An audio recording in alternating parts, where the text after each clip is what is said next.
Alhamdulillah, Bapak dan Ibu sekalian, saudara-saudariku, kita diberikan kembali kesempatan oleh Allah untuk beribadah di masjid ini. Semoga seluruh ibadah kita sampai dengan maghrib ini diterima oleh Allah Subhanahu wa taala.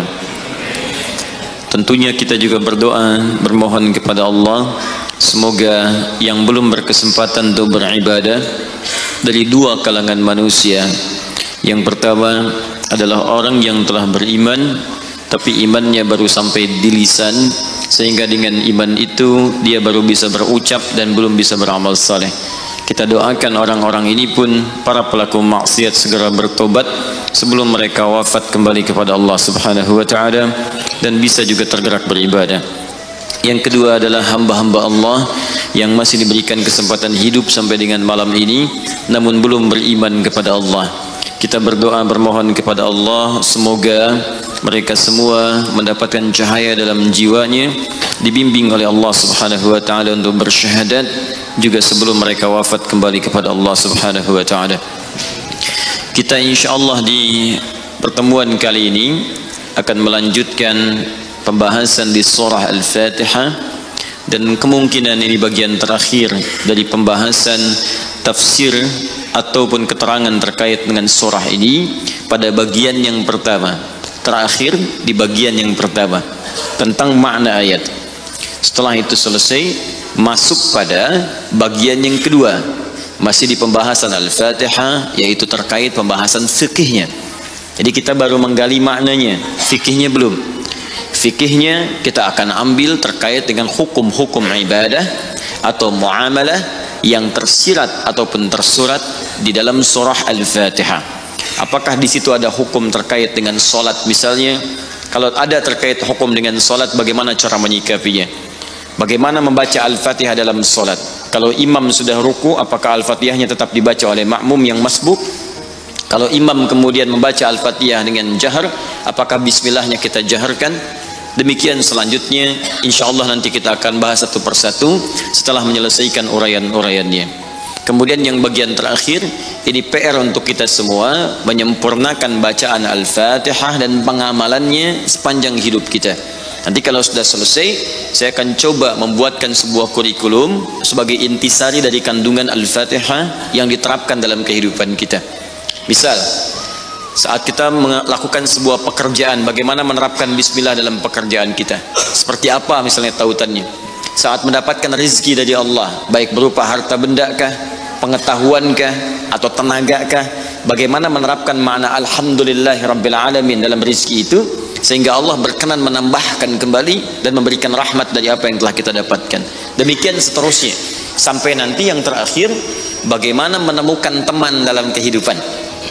Dan itu kita akan coba ya, teman tersebut kita buat konsep dari mulai di keluarga sampai dengan ke tetangga sampai kehidupan yang kita jalani. Seperti apa bimbingan mencari teman dalam surah Al-Fatihah. Nanti kita akan buatkan. Baik, di pertemuan yang lalu kita telah selesaikan pada bahasan ayat siratal ladzina an'amta 'alaihim. Ya Allah, mohon anugerahkan kepada kami kemudahan-kemudahan dalam hidup, bimbingan cara ibadah yang benar, solusi dari setiap persoalan yang dialami. Lalu Allah berikan kepada kita jalan, kalau begitu ikuti orang-orang dulu yang pernah mendapatkan nikmat itu dari kalangan orang-orang yang bisa menjadi role model dalam kehidupan. Maka diberikan kemudian mereka ini 4 golongan. Ada dalam Quran surah keempat, seperti telah kita tuntaskan di pertemuan lalu, ayat ke-69. Wa may yuti'illaha war rasul, siapa yang mau menaati Allah dan Rasulnya. Jadi mengikuti manhaj orang-orang ini, menjadikan mereka model dalam kehidupan, itu bagian dari ketaatan kepada Allah dan Rasul. Jadi kalau bapak ibu ingin nikmat hidupnya, ingin mudah hidupnya, ingin dapat solusi dari setiap persoalan yang dialami, kata Allah, ikutilah model orang-orang hidup ini, ikuti golongan ini. Wa hasuna ulaika rafiqa, dan mereka itu teman terbaik yang bisa dijadikan panutan. Jadi kalau Anda ingin berusaha menjadikan panutan dalam hidup, maka orang-orang ini modelnya. Ketika kita turunkan model hidup orang ini menjadi panduan kehidupan kita, maka itu bagian dari ketaatan kepada Allah dan Rasul. Ya, jadi kata Allah, ikuti orang ini. Kata kita, siap ya Allah, kami ikuti pola hidup orang ini. Maka ketika kita mengikutinya, turun kalimat pertama pembukanya, wa may yuti'illaha war rasul. Siapa yang dapat menaati Allah dan Rasul? Ya, siapa mereka ini? Faulaika ma'al ladzina an'ama Allahu 'alaihim. Maka mereka inilah yang dikumpulkan dengan beberapa golongan-golongan berikut. Ya, siapa mereka ini? Ya, minan nabiyina, golongan para nabi-nabi, was-siddiqina, orang yang membenarkan hukum-hukum Allah dan mengamalkannya dalam kehidupan, wasyuhada, golongan para syuhada yang telah kita bahas di pertemuan lalu, wassalihin, dan golongan orang-orang soleh yang gemar mengoleksi amal soleh dalam hidupnya. Maka silahkan turunkan jadi role model dalam kehidupan. Ya, saya pernah sampaikan pada Anda di awal-awal jumpa kita membahas tentang ayat ini. Nabi banyak dikisahkan dalam Al-Quran, mulai dari kehidupan Nabi Adam, ya, bagaimana memulai hidup di tempat baru. Kalau diturunkan tuh indah Pak Bu. Anda baru berumah tangga atau baru pindah komplek, pindah daerah, bagaimana memulai hidup di tempat itu? Bukankah diturunkan kisah Nabi Adam dalam membina awal rumah tangga di situ? Ya, kemudian memanage keluarganya. Kalau ada perselisihan, bagaimana diselesaikannya? Kalau ada kekurangan, bagaimana melengkapinya? Mulai kemudian ke masa Nabi Nuh alaihissalam, yang satu taat, yang lainnya kemudian mulai menyimpang, bagaimana mendakwahi mereka? Ada. Mulai ke masa Nabi Ibrahim alaihissalam, mulai ke masa Nabi Musa, ke masa Nabi Daud, Sulaiman, sampai dengan ke Isa. Kemudian diselingi dengan kisah Nabi Ayub alaihissalam ketika merasakan sakit, disempurnakan dengan kisahnya Nabi Yunus alaihissalam ketika dijahili di lingkungan pekerjaan. Kemudian juga ditambahkan dengan kisah Nabi Zakaria ketika berumah tangga belum dapat keturunan. Ada semua kan? Siapa yang nggak pernah sakit di sini? Pasti sakit. Bukankah ada yang sudah berkeluarga belum ada keturunan? Pasti ada. Bukankah ada orang yang kemudian berbisnis, ada banyak saingan yang kadang melukai? Pasti ada.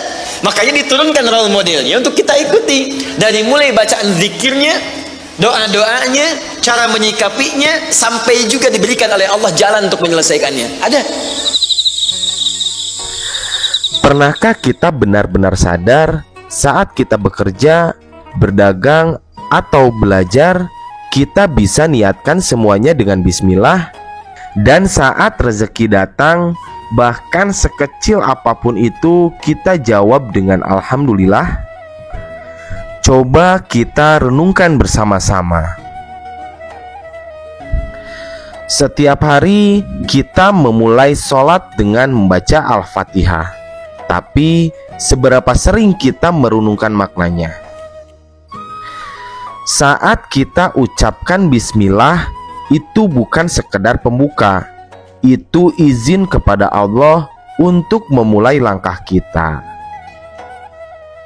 Maka jangan heran, pekerjaan yang diawali dengan nama Allah akan dijaga, dimudahkan, bahkan dilipat gandakan pahalanya. Dan ketika kita berkata alhamdulillahirabbil alamin, itu bukan cuma ucapan syukur. Itu adalah pengakuan bahwa semua nikmat sekecil apapun itu berasal dari Allah. Bahkan ilmu, energi, dan semangat bekerja adalah bentuk rezeki yang harus kita syukuri. Kemudian Allah mengajarkan, kalau ingin hidup kita lurus, ikuti jalan orang-orang yang Allah beri nikmat, yaitu ada tuntunannya.